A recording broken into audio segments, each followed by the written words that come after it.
Good afternoon সবাইকে। এখানে দেখো আমার মহারানী ঘুম থেকে উঠে পড়েছে, আর ঘুম থেকে উঠেই এক ধরনের কি নতুন বদমাশি শিখেছে সেটাই করছে। তোমাদেরকে দেখাই, চলো।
দেখলে তো সবাই, ও কি জানে কি নতুন ধরনের এটা বদমাশি শিখেছে না কি শিখেছে কে জানে। সারাটা দিন শুধু ওই করে যাচ্ছে। সন্ধ্যেবেলাতে দেখলাম আরও বিশেষ করে এরকম করছে। আর এরকম বদমাশি করতে করতে ওর বাবা আসলো, এসেও খানিকটা দেখলো, দেখে আমাকে বললো ও না নিশ্চয়ই কিছু বলার চেষ্টা করছে। আমারও তাই মনে হচ্ছে যে এখন এরপর তো আস্তে আস্তে কথা বলতে শিখবে। কিছু বোধহয় ও বলতে চাইছে যেটা বলতে পারছে না, শুধু জিভ ঘুরিয়ে যাচ্ছে। আর যে যা করবে সেটা নকল করছে। মানে আমরা সবাই কথা টথা বলি, কাকিমারা আসে, কথা বলি, গাল-টাল নাড়ে তো আমাদের দিকে তাকিয়ে ও জিভটা নাড়াবে, ঘোরানোর চেষ্টা করে। আর কয়েকটা মাস না গেলে বোধহয় বোঝা যাবে না ও কি বলার চেষ্টা করছে। এখন তো কিছু বলছে না, তবুও ভালো, এরপর যখন বলা শুরু করবে তখন ননস্টপ বকে যাবে। আর মা একটু সন্ধ্যেবেলা ছানা এনেছিল, বললো ওকে একটু খাইয়ে দিতে। একটু খাওয়াচ্ছি, কেন ও খাবে, একটুখানি করে দিচ্ছি, সঙ্গে সঙ্গে চিৎকার শুরু, কান্না শুরু, খাবে না, ছিটকে উঠে চলে যাচ্ছে। দেখো না কী ধরনের বদমাশি করছে। আর আমি এখানে একটা বসে কাজ করছি, কোনো মতে করতে দেবে না। আমি ফোন দেখছি, ও ফোনটা ধরে টানবো, কিন্তু ফোন দেখে না। মানে অনেক বাচ্চাদের দেখেছি ছোটোবেলা থেকেই খাওয়ানোর সময় ফোন দেখায়, ফোন না দেখলে খায় না, ফোনে ভীষণ অ্যাডিক্টেড। আমার মেয়ের এইটা একটা ভালো জিনিস যে ওকে একটু ফোন হয়তো কখনো কাঁদে, ফোন দেখা দিচ্ছি, ও ফোন দেখতে চায় না। ও ফোনটা ধরে গালের মধ্যে নিয়ে কতক্ষণে খাবে ওর শুধু সেই চিন্তা। আর ওকে খাওয়ানোটা যে কি পরিমাণে ডিফিকাল্ট। আর সবাই এও বলে যে একটু ঘুরে, ঘুরে খাওয়াবি, কেউ বলে এক জায়গায় বসে খাওয়াবি।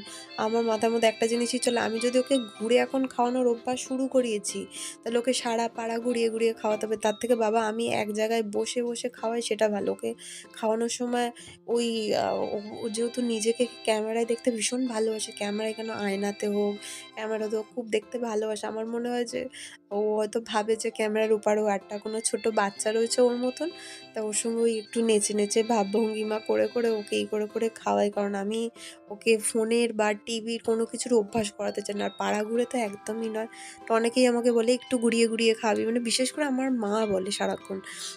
জ্যাকাল করে একটু, একটু করে খাওয়াবি, খাইয়ে ৫ মিনিট ১০ মিনিট করে ঘোরাবি, আবার খাওয়াবি। এরম করে, করে না ১-২ ঘন্টা ধরে, ধরে খাওয়াবি। আমি বলি, "মা অতক্ষণ ধরে খাওয়ানোর তো আমার এক ফোঁটাও ধৈর্য নেই যে অতক্ষণ ধরে আমি বসে, বসে খাওয়াবো। ওকে তার থেকে আমি বসে, বসে একটু ভুলিয়ে-ভালিয়ে খাওয়াই তাও ভালো। এই পাড়া ঘুরে, ঘুরে খাওয়ানোর আমার খুব একটা ইচ্ছা হয় না। মেয়েটা না খেতেই চাইছে না, উঠে চলে যাচ্ছে। একটা ভালো জিনিস খাওয়াও জীবনে খাবে না। উল্টোপাল্টা কোথায় জিনিস ওর বাবার ব্রেসলেট ধরে টেনে, টেনে গালে দেবে, জলের বোতল রয়েছে টেনে, টেনে গালে দেবে। এইসব শুধু ওর বদমাশি হয়েছে। ওই খাওয়াতে, খাওয়াতে দেখলাম যে আমার আর কোনো কাজ নেই। আর ওর বাবাও চলে এসেছে। মেয়েটাকে ওর বাবার কাছে দিয়ে আমি এখানে আটা-টাটা মেখে রুটি করতে চলে এসেছি। বেসিক্যালি বেশিরভাগ মা আটাটা মেখে দেয়। মেখে বেলে আমাকে দেয়, দিলে আমি রুটি করতে চলে যাই। কারণ মেয়েটাকে নিয়ে থাকি তো আমার একদম সময় হয় না যে আমি আটা মাখতে বসবো, তারপরে বেলে-টেলে একেবারে রুটি করতে হবে। যেদিন একদম মেয়েটা কাঁদে না বা ঘুমায় সেই দিন একটু সময় হয় আমি করে নিই। আর নয়তো আমি হয়তো কোনো সময় আটা মাখতে বসি, ও এত পরিমাণে কান্না শুরু করবে, আবার উঠে আমাকে হাত-টাত ধুয়ে ওকে গিয়ে ধরতে হবে, তারপরে ও চুপ করবে। এবার আটাটা পড়েই রয়েছে। তারপরে মা বলে, "দে তার থেকে আমি মেখে দিচ্ছি।" ওইজন্য মা এখন কি করে বলে, "আমি মেখে বেলে দিচ্ছি, তুই শুধু আটাটা এই রুটিটা করে নে।" আর বাবাই তো রাত্রিবেলা ওর এই শীতকাল মানেই নানান রকমের সবজি, সবজি খেতে ভীষণ ভালোবাসে। সব রকম একটু সবজি ভালো করে ওকে ভেজে দাও, ওর তো খুব আনন্দ। যেদিন সব রকমের থাকে আমি সব রকমটা একটু ভেজে দিই। এখানে এই ফুলকপি ছিল, একটু ফুলকপি আগে একটু ভেজে তুলে নিচ্ছি। নয়তো এই আলু, পেঁয়াজ আ সব রকম সবজির সঙ্গে ফুলকপিটা ভাজতে গেলে তো ফুলকপিটা ভালো করে সেদ্ধ হতে চায় না। ওইজন্য ফুলকপিটা আগে ভালো করে ভেজে তুলে নিই। তারপরে এইগুলো হচ্ছে আ যেরকম নরমালি তেল-টেল দিয়ে ভাজে ওরকম ভেজে তুলে নিই।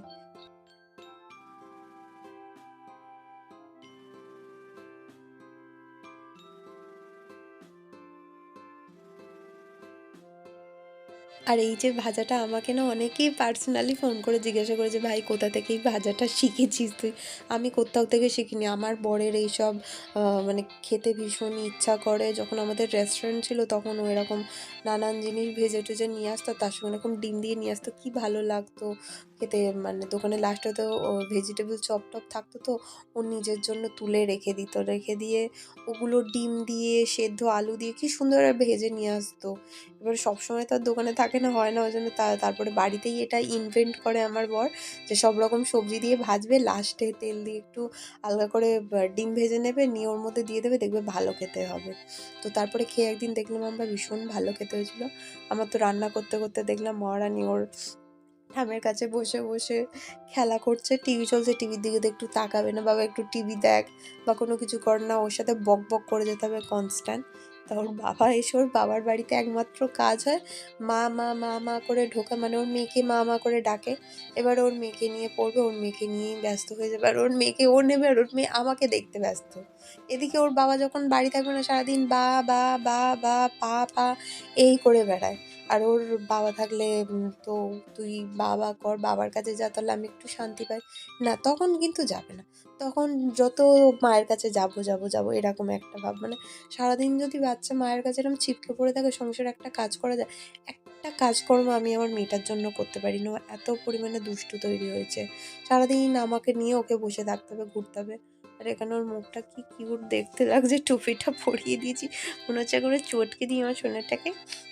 এই যেমন লাড্ডু গোপাল, ওকে তো আমি নাড়ু গোপাল বলে ডাকি। আমার একটা ছোট্ট গোপাল রয়েছে। আমি যখন প্রেগন্যান্ট ছিলাম আমার মা আমাকে ওই হরিদ্বার-টরিদ্বার কোথাও বেড়াতে সরি বৃন্দাবন গিয়েছিল, ওখান থেকে এনে দিয়েছে। আর ওকে টুপিটা পরিয়ে দিয়েছি, কান্না দেখো না। ও টুপিটা পরে থাকবে না, ও মাথায় কিছু দেবে না, গায়ে কিছু দেবে না, সব কিছু খুলে দেবে না। এই ঠান্ডার মধ্যে কিচ্ছু গায়ে মাথায় দেবে না। এই করে, করে মেয়েটার ঠান্ডা লেগে যায়। আর এই টুপি পরিয়ে দিলে পুরো মাথা ঘেমে স্নান। আর খুলে দিলেই ঠান্ডা লেগে যায়। মানে আমি কি করব আমি কিচ্ছু বুঝে উঠতে পারিনি এই বাচ্চাটাকে নিয়ে। আমাকে সবাই বলে যে সবার বাচ্চা সমান, বাচ্চারা ভীষণ ঘামে, ওদের খুব গরম, ওদেরকে নিয়ে এইসব কিচ্ছু করা যাবে না, আবার ওদেরকে আলগাও রাখা যাবে না, মানে জ্বালা শেষ নেই। এই যে মহারানী এখানে কান্না শুরু করলো, আর থামার তো নাম নেই। করতে করতে কত রাত হয়ে গেল, আমরা খেয়ে দিয়ে চলে আসলাম, ওকে ঘুম পাড়াচ্ছি, প্রায় এখানে 2টা-2:30 বাজে, এখনো পর্যন্ত ও জেগে রয়েছে। দেখুন ওর সঙ্গে কথা বলছে, ও কনস্ট্যান্ট উত্তর দিয়ে যাচ্ছে। হ্যাঁ, দুষ্টু দুষ্টু হচ্ছে, হ্যাঁ দুষ্টু দুষ্টু হচ্ছে। মানুষের যখন ঘুমানোর সময় হয় তখন ওর হচ্ছে খেলার সময় হয়। এখানে ওর এনার্জি দেখো না, কি পরিমাণে লাফাচ্ছে, ছটকাচ্ছে। ও আর ঘুমাবে না মোটামুটি, আমাকে তো 3টে 3:30 পর্যন্ত জাগাবে আজকের, আর মাথা খারাপ করে দেবে। আর ঠিক সকাল 6টা 6:30 বাজবে, উঠে পড়বে। তা আজকের আর ব্লগটা বেশি বড় করলাম না, এখানেই ব্লগটা শেষ করলাম। সবাই সুস্থ থাকবেন, ভালো থাকবেন, দেখা হবে পরবর্তী কোনো ব্লগে। Tata, bye bye.